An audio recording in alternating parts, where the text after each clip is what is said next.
Welcome back to our channel. This is Akshay and I'll be your gyaan buddy for today.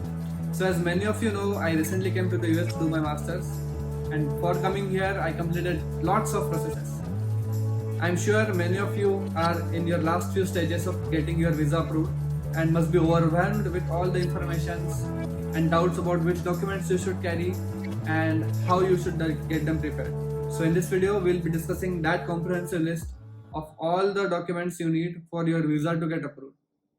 So as we all know, the visa process is in two stages. The first one is the OFC or the biometric stage, in which they will collect your information and create your profile, and the second stage they will ask you questions and approve you. So for the US visa OFC appointment, that is your first appointment, we have a list of documents which are: first, your valid passport as well as your old passport. So many times what happens is, after you cross 18 years of age, we update our passport and update our fingerprints as well as our photograph. If you have recently made a new one and you did not have a passport before you were of 18 or 16, then you just have one. But if you have two, the second one, usually the older one, has a hole in it because they don't want you to use it again. So in short, bring all the passports you had until now with you. The second one is the extremely important DS-160 barcode page, because for securing visa slots you are supposed to fill a form which is called DS-160. If you go and search on Google DS-160 and start filling it, it's a 7 to 10 pages form which is extremely detailed, but after submitting it you get at the end a barcode page. The officials, after scanning the barcode, can get your entire information about your profile. So make sure you bring just the barcode page and not your entire DS-160 form. Don't print it and bring it, just print the last barcode page. Then bring your appointment letter, which you get after paying your visa interview fees. On the appointment letter it's mentioned that on XYZ date at XYZ location you are supposed to be giving your interview and all. So it's just like a hall ticket or a examination ticket as you must have given earlier in your college or something. Then comes the F1, the I-20 which you get from your university, as well as the service receipt which you've paid. So if you don't know service, so basically to transfer your records and to start your records and to maintain your grades and everything, there is a fees which the universities take to move them from India to USA and all. So that is called service. You can find all the details about it if you Google it, what is what, but that is required. So you need to get your service fee receipt showing that to confirm that you have paid the actual amount and are serious about going to the USA for your masters, and your I-20 which states which college you are going to and how much funds you will be required. Now this I-20 is important because on that there is a number in dollars, $40,000 or $50,000, whatever your I-20 amount might be. So usually 1.5 to 2 times the amount is a safe amount to show in your bank accounts. We will be coming to that later. The next document which is required is your visa application payment receipt, because I think in INR it is about 13,000 or something. You must be filling your visa fee. So the receipt is also important so that they can confirm if you have actually paid the fees or not. This is one of the important documents which they check at the gate only, as they did with me. I shared this in the video I previously made, in which I explained my entire visa interview experience. So make sure you watch that also, so that you can get a better idea. The next important document is 2 to 3 US sized passport photos. So here I am stressing on US passport photos because in India we have a different measurements of passport size photos. For US it's generally 2 inches into 2 inches. Your local photography booth wala bhaiya will know what is the dimensions. So make sure you go there and click good photos in formal clothes, in maybe a black shirt or something, for girls accordingly, in formal wear, so that they look a bit formal.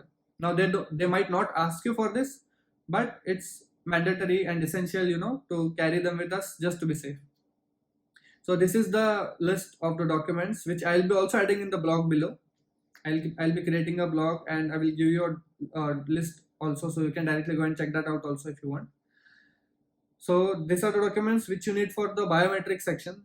Now comes the actual visa interview. So in this you have to carry all the receipts and confirmation pages as well as the PDFs you have filled for the visa interview. Make sure you have at least 2 prints and carry a briefcase with originals in one section and the first copy and second copy of those, all the xerox and prints together, so that if they don't usually ask, but if they ask or if the need arises or you lose one of your original ones, you might have a copy ready.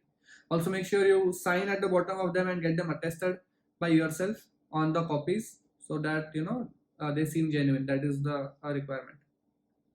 Then for your visa interview, make sure you bring your I-20 and passports as earlier. So as a pro tip, just carry all the documents you are carrying from the OFC to the visa interview also, plus some additional financial documents, which would be your bank certificate stating the amount you have in your bank in USD. Okay, so even though the amount is in INR, in the end you can ask your bank to give you a statement saying which is equivalent to this many dollars with an exchange rate of this. So the banks know this, so just make sure to ask them, request them to make the document in such a way.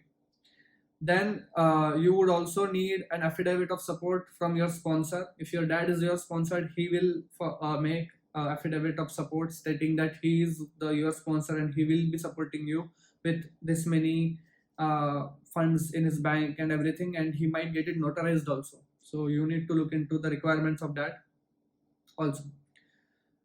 Secondly, if you're financing your education yourself, then make sure to bring your bank loan sanction letter also.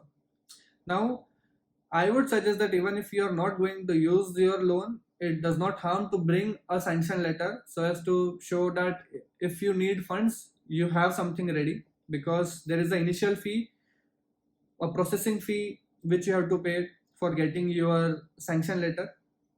But that does not mean that you have started taking out the loan itself. So you won't have to pay any interest if you don't use your loan, but the sanction letter can definitely show the availability of funds for you. So if you are going to sponsor your education yourself, so get that too. Later on, make sure that these documents are very recent, and we'll discuss a timeline below. For example, for the affidavit of support, make sure that it's at least 30 days prior to, or like within 30 days of your visa interview, so that it can show that the affidavit of support was very recent and circumstances or situations have not changed much to change the mind or will of your sponsor.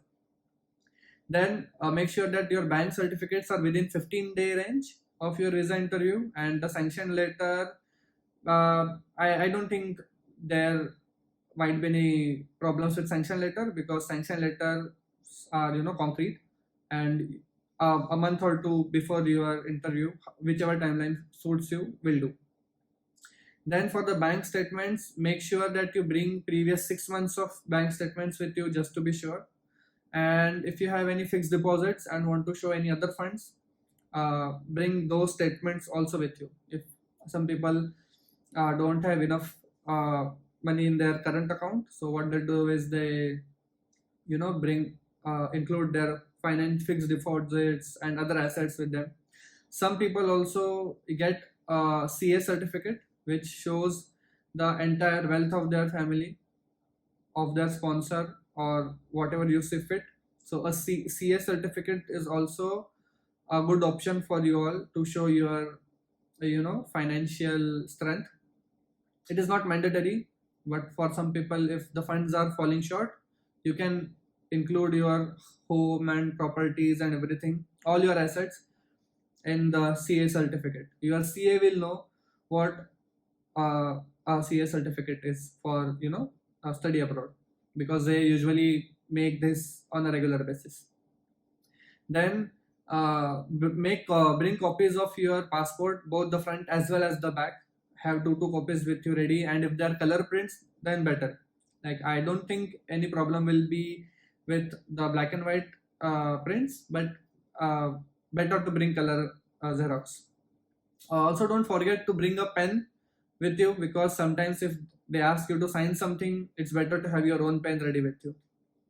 Then bring your appointment letter as before. Bring your at least two passport size photos complying with the US standards, as well as some important documents like your resume. For example, if in your interview the interviewer asks you like, show me your resume, or what you are intending to do, or what was your previous experience here. So it is very uncertain, but it does not hurt to keep your resume with you, so as to, while answering, you can directly give him your resume and give your answer. So carry your resume, your acceptance or offer letter, and the last document, which is not that mandatory, but the ITR written document of your sponsor, or if you are sponsoring yourself, then yours. So the ITR written documents, which shows all the detailed things about your finance. Also, if you have been working here, you can carry your salary slips, recent salary slips, or the salary slips of your sponsor, and any remaining OFC documents. If there are some documents which I am forgetting to mention here, don't forget to mention in the comments, because I am also a student like you, I am no expert, but these are the documents which I carried myself. So I just jotted down all the things which I remembered and I mentioned here. Make sure that you check out my previous videos, so that you know how interviews are done and how the timeline is, so that you can get a better angle at it. I've been creating many more videos about my experience here in the US on my personal channel akshaysd. So if you get time, do check that out also. As I mentioned earlier, I will be linking a blog below, which will have all these documents in a list, so that you can refer them better, and you can even print it and make a check mark. That is a good practice. The documents which you get, just do a tick mark on before them, so that you will have a comprehensive list. And do let me know how you like this video, and don't forget to like, share and subscribe, and hit the notification bell, because I will be making some more videos about important visa questions and how to answer them and other stuff. So milte hain next video. Thank you.